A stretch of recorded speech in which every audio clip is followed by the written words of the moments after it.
The present palace that we have today was started building in 1546, but it was not the first one. It was actually rebuilt on the foundations of a medieval castle that had been erected initially as a garrison quarter in the 1100s. And the present work was built on these foundations for a simple and stupid reason. 30% of the cost lay in the foundations when you build something today, even in modern architecture. So guess what you do when you rebuild an old building? Well, you keep the old foundations.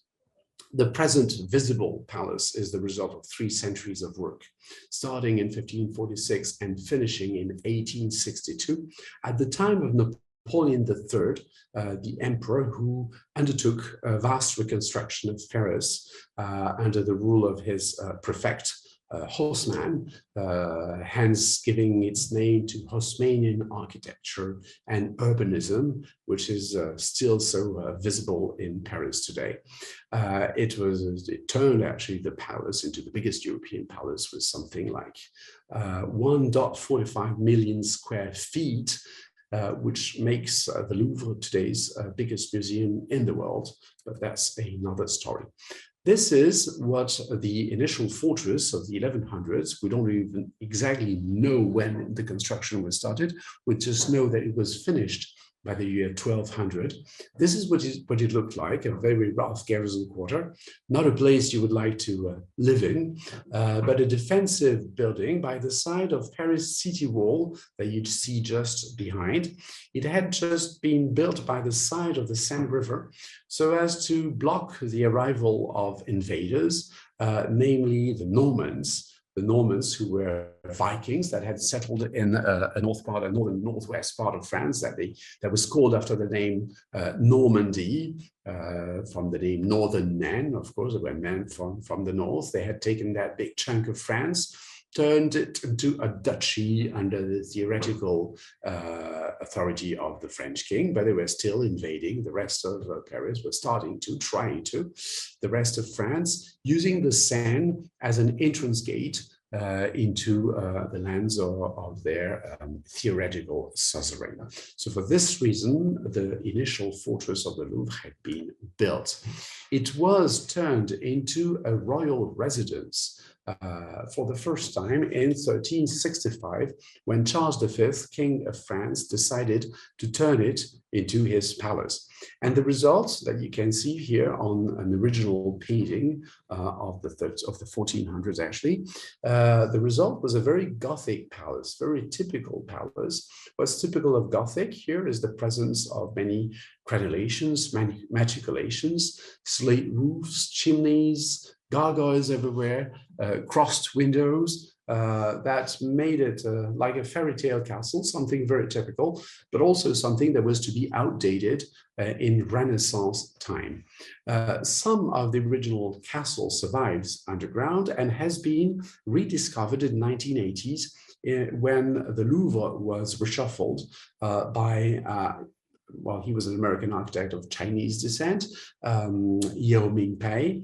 And as they excavated the courtyards of the Louvre at the heart of the central court of the Louvre, they found the basements of the original towers that are still visible today when you visit the Louvre, with right in the middle of this path, a wall that is still standing that used to be a bridge pile, because we actually are right now in what used to be the moat of the castle.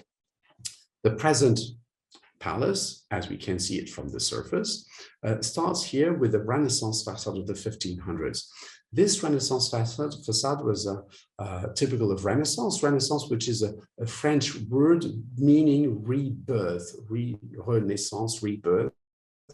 And we're talking about the revival of Roman art, antiquity, and all possible shapes, Roman architecture, Roman mythology, Roman sculpture, so that you have here a Renaissance facade using the same round arches, the same pillars, the same corrugated columns with their capitals, the same niches with their statues, the same windows with their pediments on top, the same low reliefs on the walls as the Romans were using on their own architecture.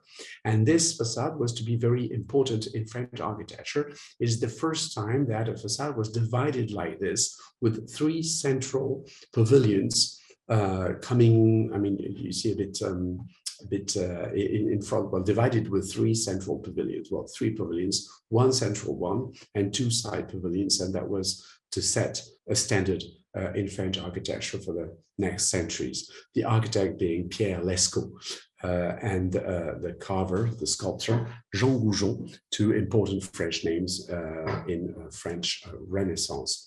The most precious part, probably, of this construction is the ballroom of Henry II, the king who was the builder after the death of his father, François Ier, who had actually done the plans for this reconstruction.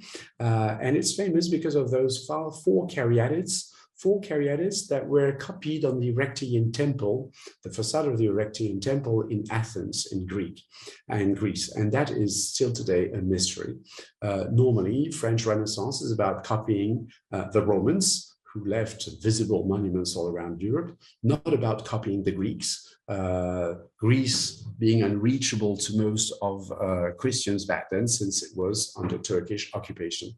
So how did French Jean Goujon get to know about this model of caryatids is still a mystery today, but however, turns his loggia, it is a loggia for a musician here, into one of the landmarks of French Renaissance. Inside the palace, you also have a very modern straight staircase.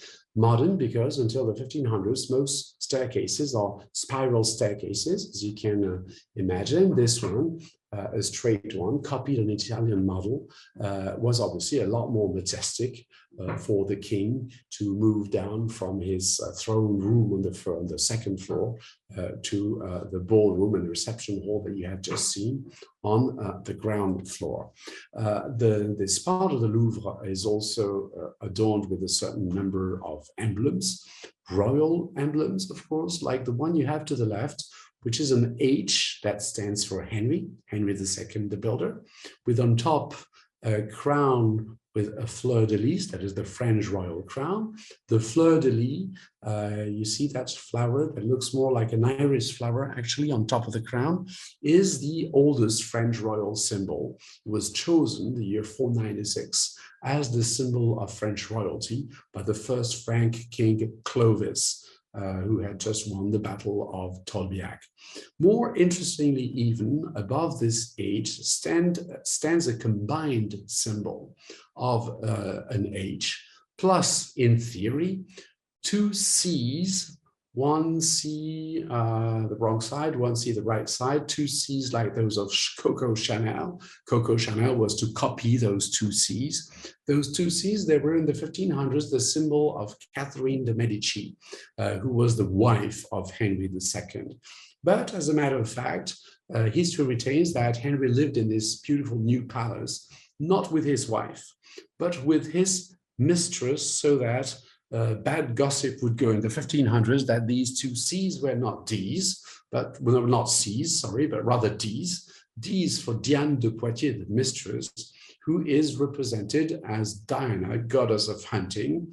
Everywhere on the carvings, you have her here to the right, and you have a more beautiful portrait here by Jean Clouet from the period, a portrait of her, the relationship between Diane de Poitiers and her royal lover being an actual scandal in the 1500s, since Diane de Poitiers was 20 years older than the king, and that was considered by the wife, Catherine de' Medici, as an insult. Being neglected for a 20 years older woman was an insult, but their love story was stronger than the gossip, apparently.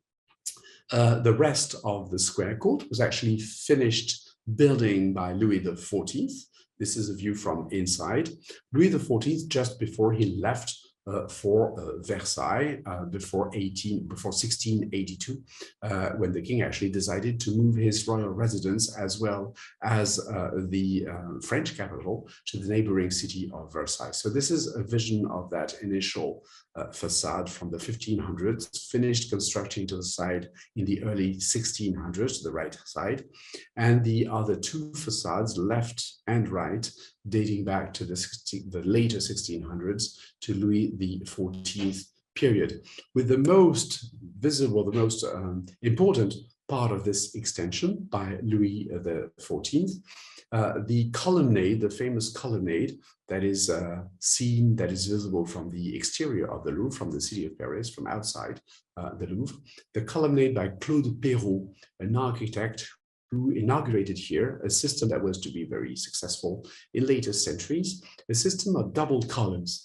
Instead of spreading evenly the columns one after the other all along the facade, he had the idea of, well, setting them 2 by 2 and using iron stitches to keep the stones together in between the two sets, in between each set of two columns. That was something very modern and very efficient from a, how shall I say, from an aesthetic point of view. Within the Louvre, we still have some rooms that retain the atmosphere of the inhabited palace the Louvre used to be before being turned into a museum at the time of the French Revolution. And this is probably the most lavish of the ancient rooms. The reception hall of Anne of Austria, the mother of Louis XIV, that had these apartments arranged for herself around the years about the early 1660s.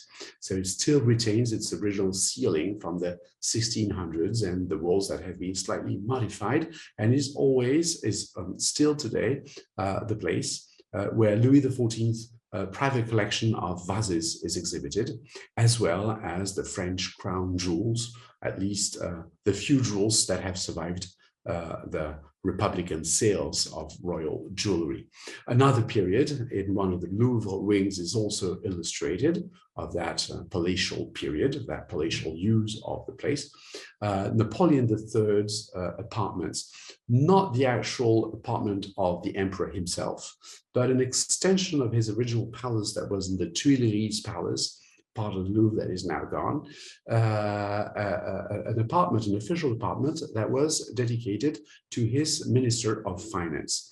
So you have here to the left the dining room, to the right the bigger reception hall, both of them typical of the year 1862 when they were inaugurated, and typical of this very lavish Napoleon III style, as we call it, a combination of red, a combination of gilding, lots of crystal chandeliers by the Baccarat manufacturer that is still active today.